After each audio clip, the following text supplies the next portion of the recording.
Hi everyone, Judicial Watch President Tom Fitton here with our weekly update here on social media. Thanks for joining us. As always, a lot going on here in the swamp. Judicial Watch, of course, continues to do the heavy lifting in exposing the coup against President Trump and the abuses of power by the Obama administration to target him. So I have some updates there. We're investigating the Mueller special counsel operation and potential leaks to CNN. And on top of that, I've got some important commentary and reaction to the latest attacks on the president by Congress and the leaks targeting him out of the Mueller special counsel operation. I guess I'll start with that because that represents the most serious. It's kind of, the coup began in large measure. There was always wanting an effort to overturn the president. But the coup began with the appointment of the Mueller special counsel operation. You had a discussion between Rod Rosenstein, Andrew McCabe, the then acting FBI director fired for misconduct since then, about wearing a wire on the president and invoking the 25th Amendment illicitly to overthrow him. Also part of that discussion was the corrupt appointment of Robert Mueller, who had interviewed for the FBI position, I think, the day before he was appointed.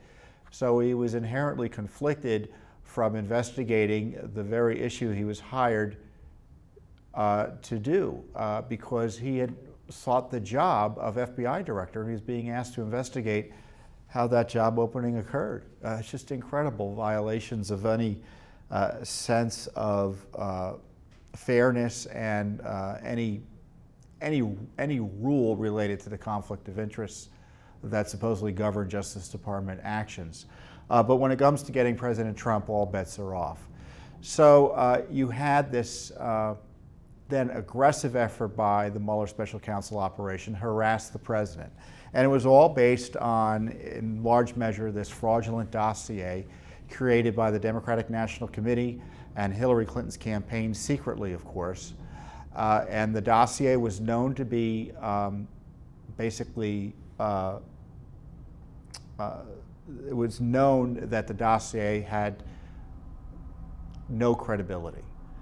Robert Mueller in January of 2017 admitted that it was minimally corroborated when he showed it to the president in an attempt to, in my view, intimidate him and trying to keep his job the same way J. Edgar Hoover allegedly did with various presidents. So then that didn't stop the deep state and Mr. Mueller from continuing to pursue this fraudulent piece of information to harass the president. And in large measure, it was in last year, the beginning of last year, where they indicted some Russians related to the hacking or Russia involvement in setting up fake Facebook accounts where they spent $100,000 or so to try to influence the election. So there were some indictments there, but of course there were Russians, and the indictments never went out of their way, and in terms of the public comments about that by the Justice Department, they went out of their way to say there were no Americans knowingly involved in this. So they knew a year ago there was no collusion. So despite that, they continued to harass the president, and we now finally have the Mueller report. Of course, they kept that conclusion, I guarantee you they made, away from the American people through an election cycle. So there's potential corruption there. And now they created this gargantuan report, nearly 400 pages, where they admit there was no evidence of Russia collusion with President Trump. No evidence. That means the dossier was a fraud and a fake. And on top of that, they came up with this smear job part of the report based on Barr's analysis or Attorney General Barr's description of it, saying that there was no obstruction of justice, or they didn't have any evidence to get them to file an obstruction of justice charge, although they said that he wasn't exonerated of obstruction of justice. Barr rightly saw through that garbage and said, no, there is no obstruction of justice, and we're not filing any charges, and we're not concluding there would be obstruction of justice here. So the deep state has been unhappy with the way Barr has described the Mueller report. Now, you may recall, if you watch us here repeatedly, that I've always opposed the very idea of a Mueller report. The notion that the Justice Department could write a report, especially on the president's decision-making as to whether to hire or fire or whatever, any personnel, like the FBI director, James Comey, is just completely absurd. So the Justice Department now has the ability to comment on the president's hiring and firing practices and gets to decide whether or not it's obstruction of justice? That's ridiculous. And is it going to be applied to the Justice Department internally as well? If a prosecutor declines to file a charge or files charges and leaves others on the table, are we going to now investigate them for obstruction of justice? It doesn't make any sense. And it makes less sense, obviously, for the president, who's elected by the people of the United States to run the executive branch, to abuse the Justice Department to investigate him for firing the FBI director. So what happened this week is that the Mueller operation began leaking to the Washington Post and to the state and to the New York Times that there was more to the Mueller report than Mr. Barr had summarized, and it may make the president look bad. Well, that's no surprise. I've been warning you of that since the get-go. Now, just because there's another dossier out there, that doesn't necessarily mean that someone like Attorney General Barr wouldn't see through, as I say, the smears and come to the conclusion, as evidently even Mr. Mueller did, there was no Russia collusion and there was nothing credible to suggest an obstruction of justice charge. So, but it shows you the coup effort against President Trump continues.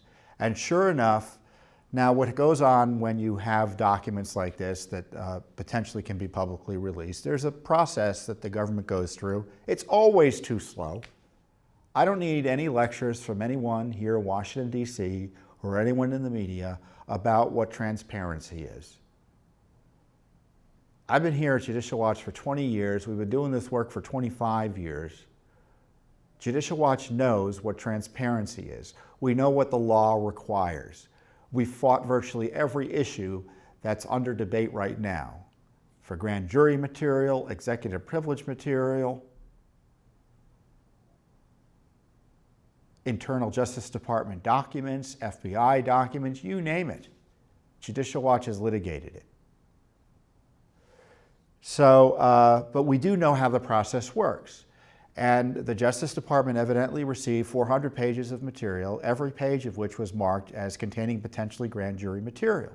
So what that means is that grand jury material cannot be released on its own by the Justice Department, meaning the Justice Department just can't decide unilaterally to release grand jury material. They need the permission of the courts. And the courts don't like to release grand jury material. Sometimes they authorize the release of grand jury material in historical cases where witnesses have passed away or the targets of the investigation have passed away. I think there was some a court ruling recently in that regard in one of the Nixon cases. But typically grand jury material never sees the light of day. And then of course there's executive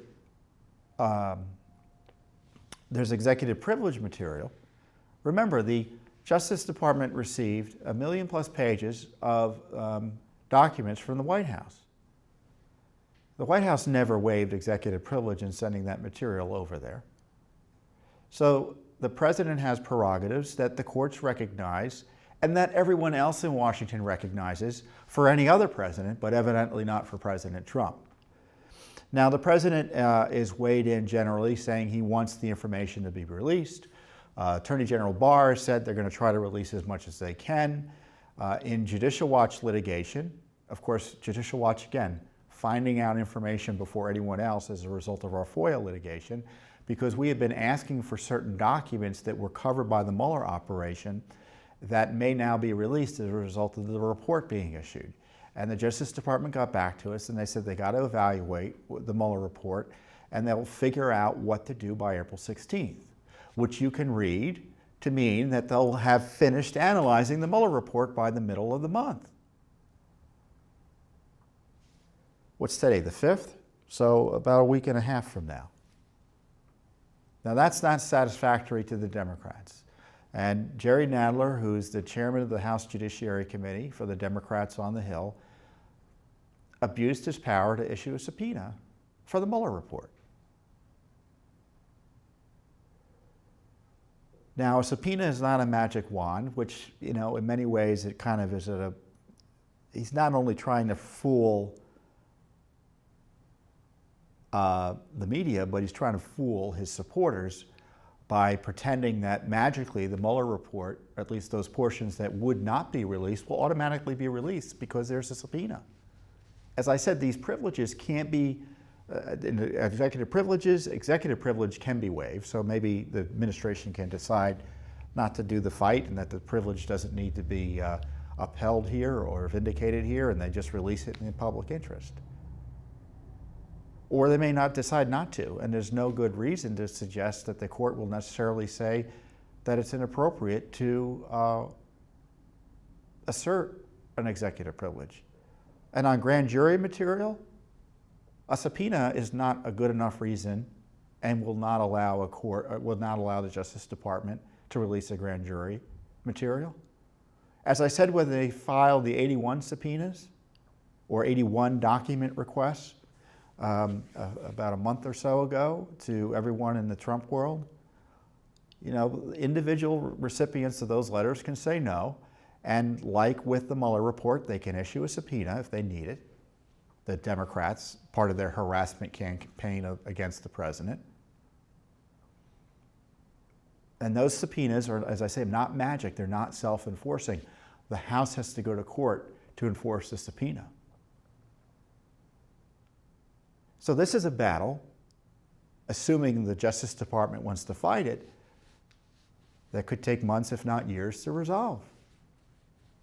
In fact, we're asking for the Mueller report. That's what we do. We're a transparency organization. We're asking for the investigative file. We've got a broad request in. My guess is we'll probably get documents under the FOIA process, as we have in the past, sooner than Congress will. But let me just say this. There should never have been a Mueller report. I guarantee you Mueller and his team of anti-Trump activists wrote a report as another way to try to get the president removed. Hence the abuse of power in creating this obstruction of justice canard that they tried to put into the lap of AG Barr. Justice Department had no business creating or disseminating a report on the president's decision to fire James Comey or take other official acts as president. Because it's pretty clear they're criticizing the president and suggesting that his criticism of Mueller might be obstruction of justice. His firing of Comey might be obstruction of justice. All public acts by a president. To cover up what, you might ask, especially since Mueller concluded there was no underlying crime or scandal of collusion. So, in many ways, the horse is out of the barn because the report's been created. There'll be political pressure to release it. But I think the report should never have been created. The Justice Department made a mistake in allowing Mueller to keep on keeping on against the president. The report should have been just a few words. We apologize, Mr. President. There's nothing there. And we're sorry that we abused our powers to try to remove you from office. And we apologize to the taxpayers for spending, what, $30 million? Even though we knew there was nothing to be found. So the Democrats are desperate to change the conversation because they recognize that the collusion fraud they perpetrated against the American people has collapsed. So when the Mueller report says there's no obstruction or there's no collusion, what they're saying is everything the Democrats created through Hillary Clinton and the Democratic National Committee in league with the Obama administration, FBI, CIA, state, you name it, Department of Justice, was a lie. There was no evidence of Russia collusion. So everyone who was suggesting there was either knew or should have known. Who knew or should have known? I've gone through it in the past. I'll go through it again. Barack Obama, Joe Biden, James Comey, Hillary Clinton, the Democratic National Committee, Susan Rice, Peter Strzok, Lisa Page, James Comey, Andrew McCabe, James Clapper, John Brennan, John Kerry. I'm sure there are folks I'm leaving off the list. Robert Mueller, Loretta Lynch, Hillary Clinton, of course. I may be repeating myself. So this is why they're making noise about a subpoena fight. And frankly, right now, the president's still within his rights to stop this report, this smear operation, from being released, to further impair his ability to do his job. Now, every time he fires someone, he's going to be subject to a Justice Department investigation. Is that the way it's supposed to work? Shut it down. So we like the idea of transparency, but I object to the government abusing its powers to target an innocent victim like President Trump. I know the left hates it when I say that President Trump is a victim, but he really is a crime victim here. These people who illegally targeted him out of the Clinton operation and league with the FBI and DOJ have misused government resources to target someone for partisan and political reasons.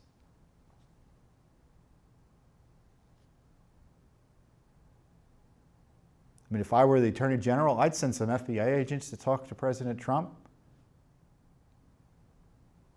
to take a victim statement as part of a criminal process of investigations.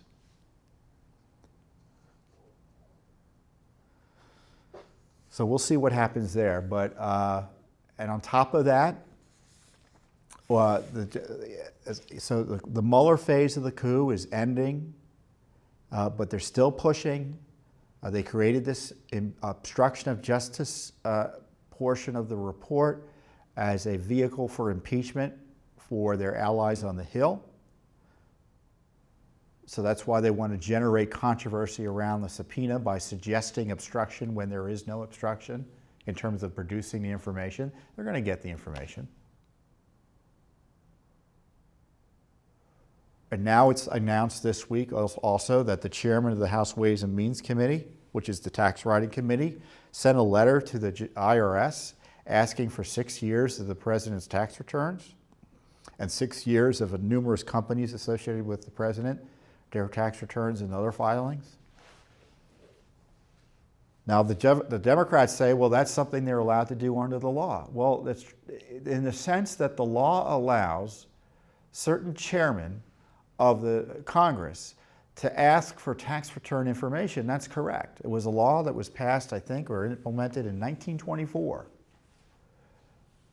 But it wasn't written to allow the Democrats or any political party to go on a fishing expedition against someone they don't like. This is an abuse of power.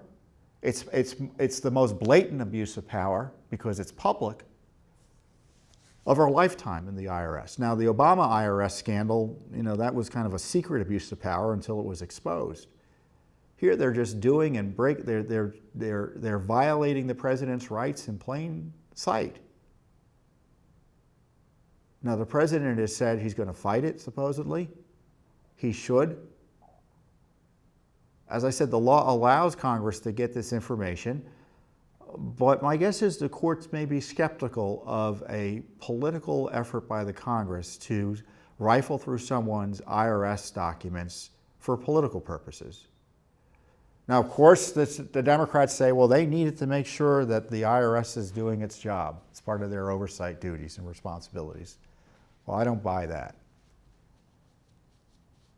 Again, if the president can be targeted, you can be targeted. Again, President Trump is a victim of unprecedented harassment and targeting by government agencies and now Congress. And now there's a threefer here. You've got the ridiculous subpoena, which is an abuse of power and a waste of government resources because Congress is wasting your money in pursuing it. The Justice Department will have to waste your money in dealing with it. And the president, of course, is harassed in dealing with it as well. So, we want presidents to focus on what we hire them to do and presumably not be distracted by this type of misconduct by Congress or harassment by Congress. Then we got the IRS attack. And now you had 3 committee chairmen of the Democrats on the House secretly go to the president's banks or bank, Capital One Bank. I don't know if it's his only bank. I don't even know if it's his bank, but they were going on a fishing expedition. I looked at the document request. It's a I think it was a one-page cover letter, 9 pages of document requests about his financial information.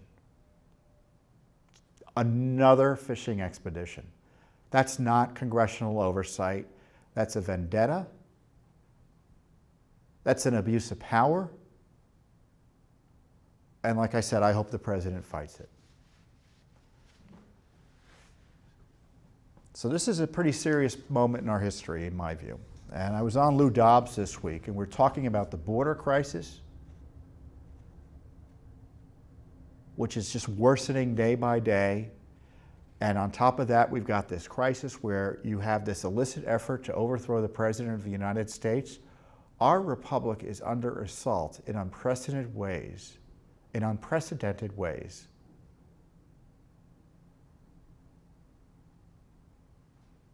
I mean, our very sovereignty is under assault at the Mexican border. And then on top of that, we've got this assault on the right to govern ourselves with this illicit targeting of the president. Do you want your president to be only able to serve as long as bureaucrats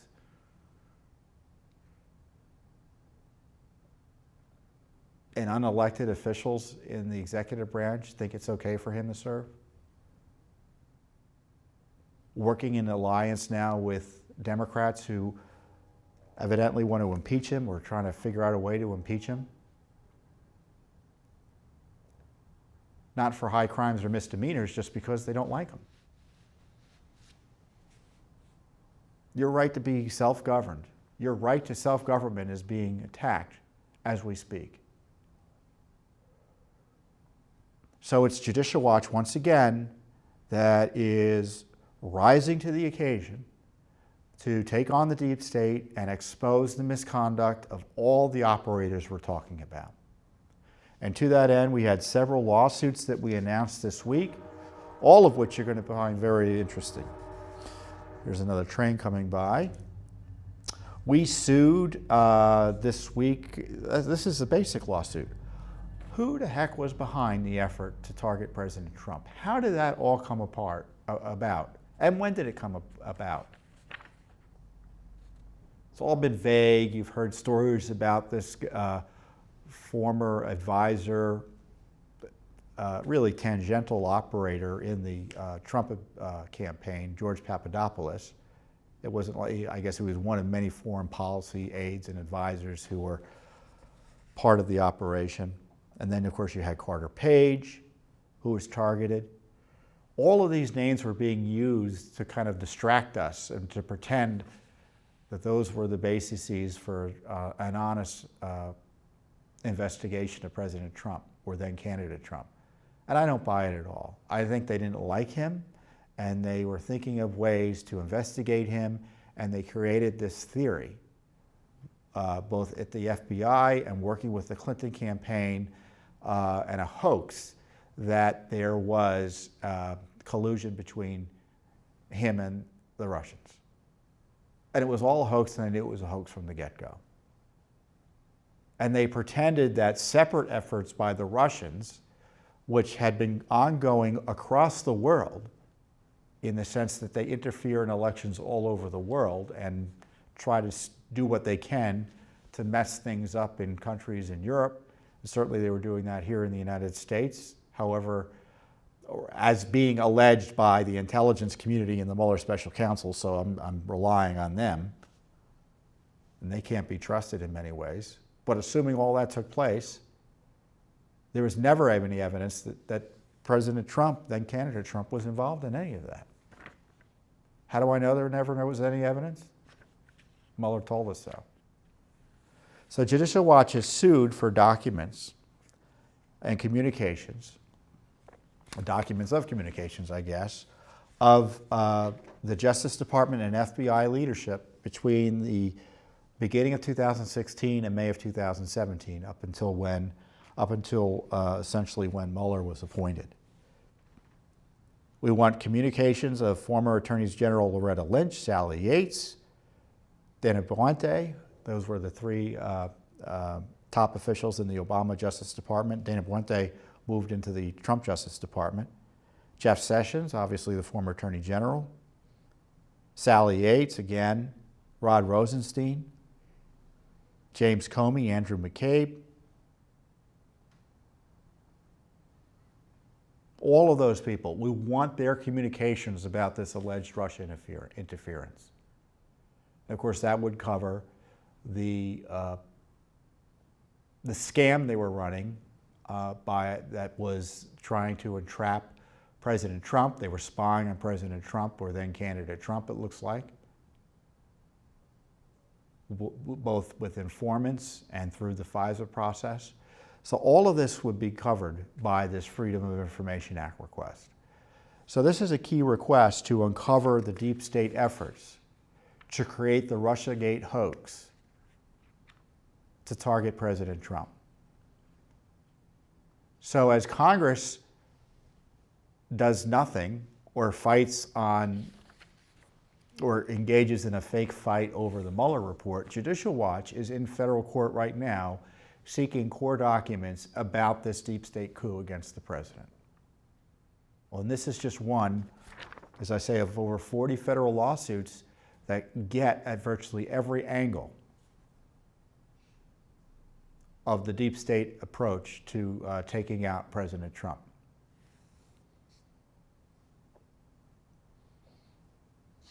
You know, one of the other agencies that has gotten away with a lot of, it's gotten away from,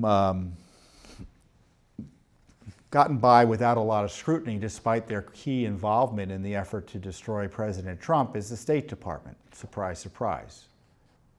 Hillary Clinton obviously ran the State Department for years under President Obama, and then you had John Kerry running the State Department.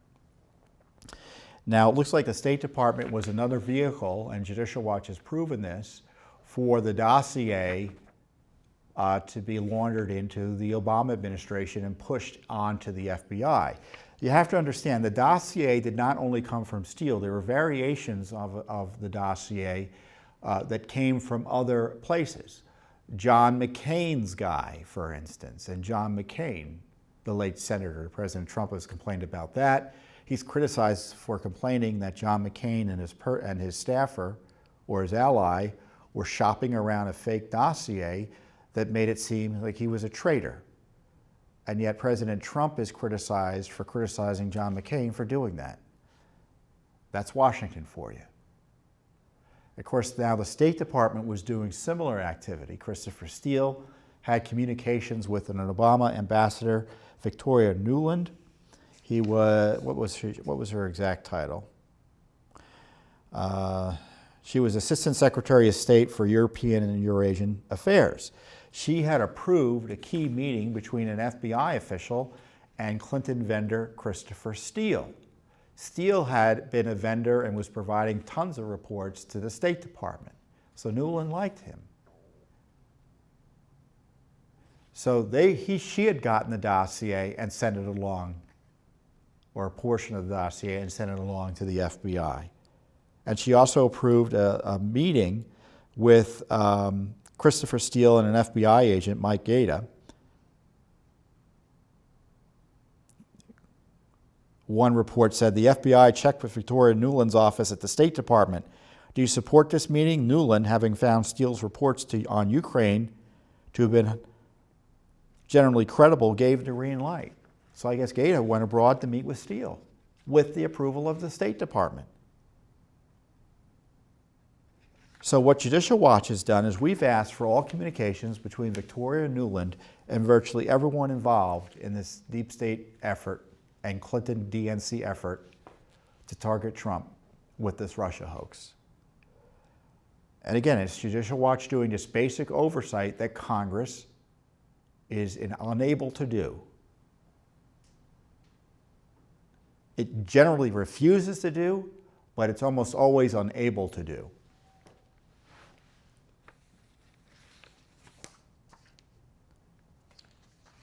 Then we've got the Mueller special counsel operation. No one was providing oversight over Robert Mueller. No one, except Judicial Watch. And Mueller is engaged in a series of prosecutorial abuses. The raid on Manafort's home, guns drawn. And then you had the raid similarly leading to on Roger Stone's home where he was arrested. Roger Stone's raid was seen all over the world because CNN magically happened to be there. And CNN says they found out about the raid because of good instincts, some key clues, more than a year of observing the comings at the D.C. federal courthouse and a special counsel's office, and a little luck on the timing. Well, do you believe that? Roger Stone doesn't. Stone complained, "It's disconcerting that CNN was aware that I'd be arrested before my lawyers were informed." And even Acting Attorney General Matthew Whitaker, I don't think he's there anymore, he said it was deeply concerning to me as to how CNN found out about that. So you would think the Justice Department, the Special Counsel's Office, and the FBI would be quick to answer Judicial Watch's FOIA requests about whether there were communications with CNN about the raid. And we wanted other documents about the raid as well. But we've gotten the proverbial hand to the face, which suggests that this FBI and the Special Counsel's Office has something to hide. Did they leak the raid to CNN?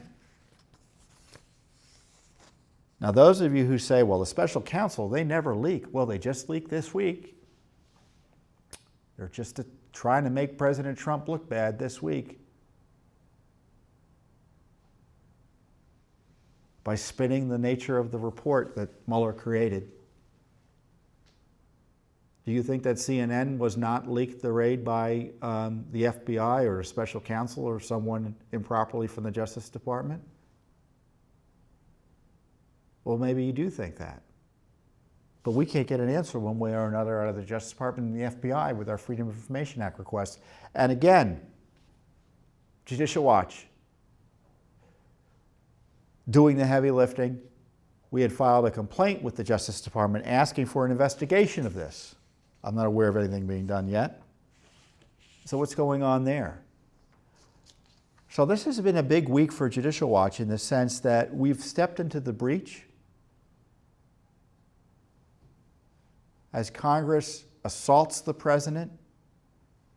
Judicial Watch is in the middle of the fight, defending the rule of law, defending our Constitution, and using the tools available to us, the American people, to demand accountability from the government about what went on in the solicit targeting of President Trump. And we're only able to do it with your support. Like I said, I just talked about 3 lawsuits, but there's another half dozen I haven't talked about yet. I'll probably talk about over the next few weeks.